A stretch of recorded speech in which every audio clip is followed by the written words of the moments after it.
The night in Lopotilem brought with it a heavy fog that seemed to blanket the streets of the city with a dark veil. On this gloomy evening, as the houses around sank into slumber, inexplicable screams echoed from the lavish mansion of Edmund Jacobson. The sudden disruption of peace shattered the tranquility of the sprawling estate.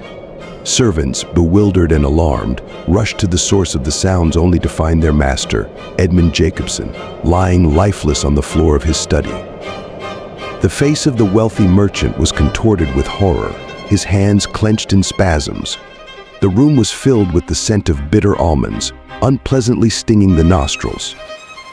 Chaos ensued. Guards were summoned, and soon Jack Morris, the pride of the Lopotilem police, stood at the doors of the mansion, ready to take on the case. With the help of his trusted partner, Inspector Watson, Jack began to examine the crime scene, carefully scrutinizing every detail, every trace. Thus began an investigation that would lead Jack Morris to the darkest corners of Lopotilem and compel him to unravel secrets that even the enigmatic city itself had not suspected. The investigation into the murder of Edmund Jacobson progressed slowly, like a spider's web stretching through the depths of Lopotilem. It began with Jack Morris, with his unmatched intuition and analytical mind, observing every detail, carefully dissecting each moment so as not to miss a single thread. Jack started by examining the last 2 days of Jacobson's life. He found that in recent days, Edmund had shown unusual restlessness, often turning to his personal assistant, John Stevenson, with requests for something obscure. These circumstances aroused suspicion in the detective. Analyzing the victim's movements, Jack noted his last visit to a remote area of the city known for its criminal activity. This was unusual for the wealthy merchant, and Jack suspected that there might be some hidden motive behind this visit. Next, it was necessary to question everyone who could be connected to the victim. One of the main suspects was Baroness Claire Jacobson, Edmund's wife. Jack noticed her uneasy glances and nervous gestures during the interrogation. There was something unusual in her behavior, as if she was hiding something. Jack also took note of the strange messages found at the crime scene. They contained mystical symbols and seemed to be some sort of code. Jack decided that these messages could be the key to solving the mystery and began to search for their meaning. Gradually, through careful analysis of evidence and conversations with suspects, Jack began to piece together the puzzle. He uncovered the dark secrets and intrigues surrounding Edmund Jacobson's life, unraveling them to find the truth. But every step forward was accompanied by new obstacles and difficulties. Suspicions and biases hindered the discovery of the truth, and the interference of influential forces made the investigation even more challenging. Jack Morris, an experienced detective with sharp wit and unwavering determination, knew that solving this crime would require meticulously examining numerous details. He delved into a state of deep analysis, taking into account every clue and suggestive detail, as if piecing together a puzzle to see the full picture. The last days of Edmund Jacobson's life became the subject of Jack's thorough investigation. He noticed that the wealthy merchant displayed unusual anxiety and frequently communicated with his personal assistant, John Stevenson, about something mysterious. For Jack, this was a signal to begin investigating in this direction. Analyzing the victim's movements led to an unexpected discovery: Edmund's last visit to a dangerous area of the city. This raised Jack's suspicions about the hidden purpose of this trip, possibly related to the darker side of his business dealings. Interviews with witnesses and suspects led to Baroness Claire Jacobson, the victim's wife. The Baroness's nervous behavior during questioning aroused Jack's suspicions. He realized she was hiding something and decided to delve into her connection to the case. The strange messages found at the crime scene became a new key to solving the puzzle. Jack understood they carried hidden meaning and began deciphering them, as if unraveling a web of intrigue. Through meticulous analysis of evidence and long hours of conversation with suspects, Jack collected puzzle pieces. He uncovered the dark secrets and intrigues surrounding Edmund Jacobson, gradually nearing the truth. But every step forward in the investigation was met with new obstacles. Suspicions and biases hindered his path to the truth, and the interference of influential forces made the investigation even more complex and dangerous. However, Jack Morris was persistent and unwavering in his quest to find the truth. He continued to fight, battling every obstacle in his path until he finally unraveled the last mysterious plot and exposed the guilty parties. Jack Morris was unfamiliar with the word surrender. His mind, like a magnet, attracted every tiny detail to piece together the overall picture of this dark puzzle. A continuous stream of thoughts stirred his intellect, but his persistence was unwavering. The final days of Edmund Jacobson represented a puzzle that demanded careful deciphering. Jack noticed the unusual restlessness of the merchant and his frequent conversations with John Stevenson. This led the detective to consider that these conversations might be linked to the murder. Analysis of the victim's movements led to a staggering discovery: Edmund Jacobson had visited a dangerous area of the city. Jack realized that this was not a random excursion and wondered what could have compelled the wealthy merchant to go there. Questioning witnesses and suspects revealed new mysteries.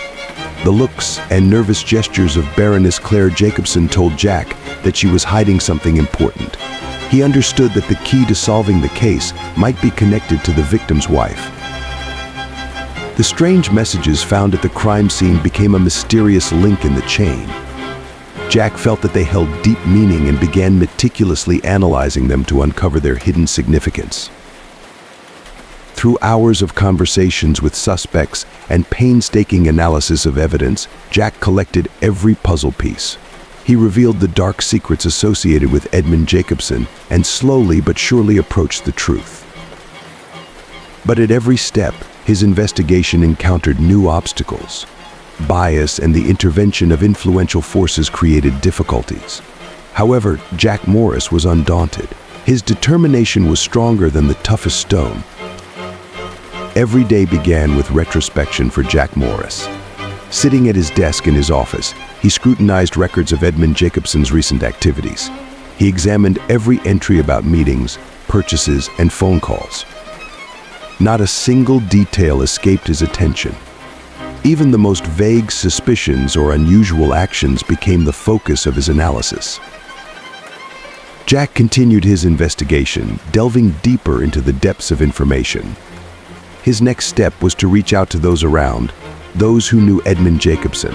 He met with colleagues, neighbors, even suppliers and clients. He sought responses, compared testimonies to uncover any discrepancies or omissions, and every encounter, every conversation brought him closer to an answer. Jack analyzed data on Edmund's movements, which seemed strange or unusual. He studied his routes, visited places, trying to find logic in every step. Even the smallest detail could be the key to solving the mystery.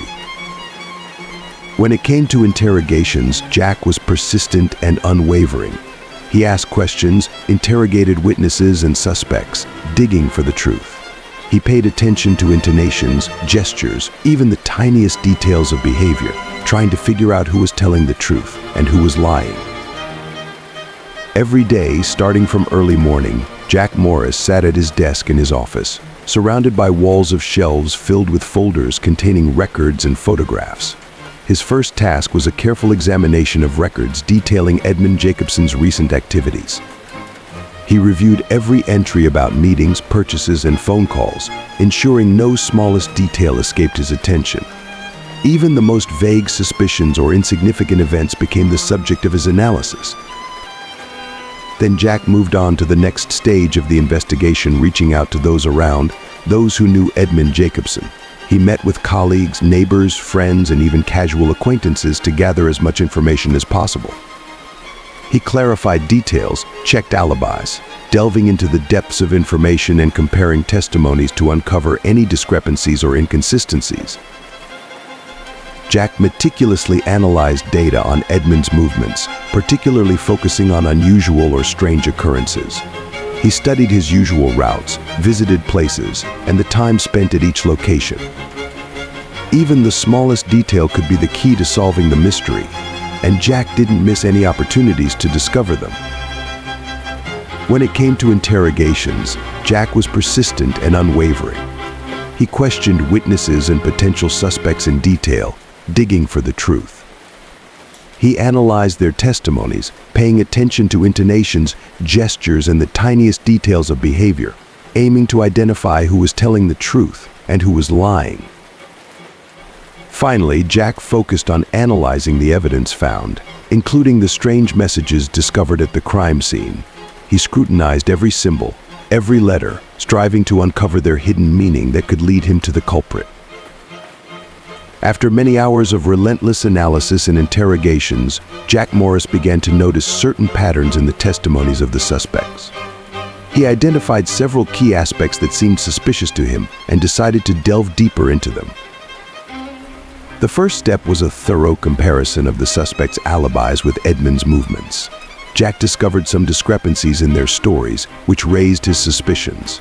He painstakingly cross-checked these nuances, matching the alibi data and analyzing details down to the smallest details. Next, Jack focused his attention on implicit indicators that could point to guilt. He studied the suspect's facial expressions, gestures, and intonations during interrogations, trying to identify signs of nervousness or deception. Every detail of their behavior was recorded and analyzed to form a more accurate picture of each of them. Gradually, Jack began to identify the most likely suspects, considering their reactions to questions and the degree of consistency of their alibis. He also took into account their personal motivation and the opportunity to commit the crime, as well as any connections with the victim. Finally, Jack decided to conduct a controlled confrontation between the suspects. He asked questions, checking their reactions and comparing their answers with the available evidence.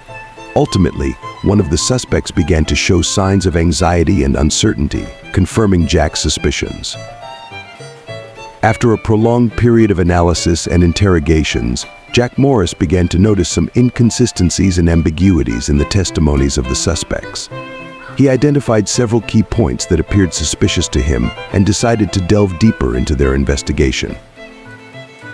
The first step was a meticulous comparison of each suspect's alibi with Edmund's movements. Jack discovered several discrepancies and inconsistencies that seemed unnatural. He began systematically verifying these details, analyzing every step and movement of the suspects at the time the murder occurred. Next, Jack moved on to analyzing implicit indicators that could point to guilt. He paid attention to the suspect's facial expressions, gestures, and intonations during interrogations. He looked for signs of nervousness, uncertainty, or deceit that could betray the perpetrator. Furthermore, Jack started comparing each suspect and assessing their motivation and capability to commit the crime. He analyzed their relationship with the victim, possible disputes or conflicts that could have led to the murder. Finally, Jack decided to conduct a controlled confrontation between the suspects. He asked questions aimed at detecting lies or inconsistencies in their testimonies. Meanwhile, he observed their reactions, interactions with each other, and compared their answers with the available evidence and clues. As a result, one of the suspects began to show signs of anxiety and uncertainty in his responses. His behavior and reactions confirmed Jack's suspicions, and he was detained as the prime suspect in the murder of Edmund Jacobson. After John Stevenson's arrest, the case was brought to trial. His guilt was proven, and he was convicted of the murder of Edmund Jacobson.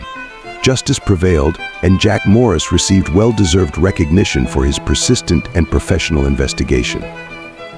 The city of Lopotilem once again felt peace, and the Jacobson family could begin the healing process from the loss of their loved one. Thank you for listening to this captivating tale of Detective Jack Morris. I hope you enjoyed this journey into the world of intrigue and mystery. Don't forget to subscribe and give it a thumbs up. Stay tuned for Jack Morris's next adventure, where he will once again confront mysteries and challenges, preparing for new trials. Until we meet again.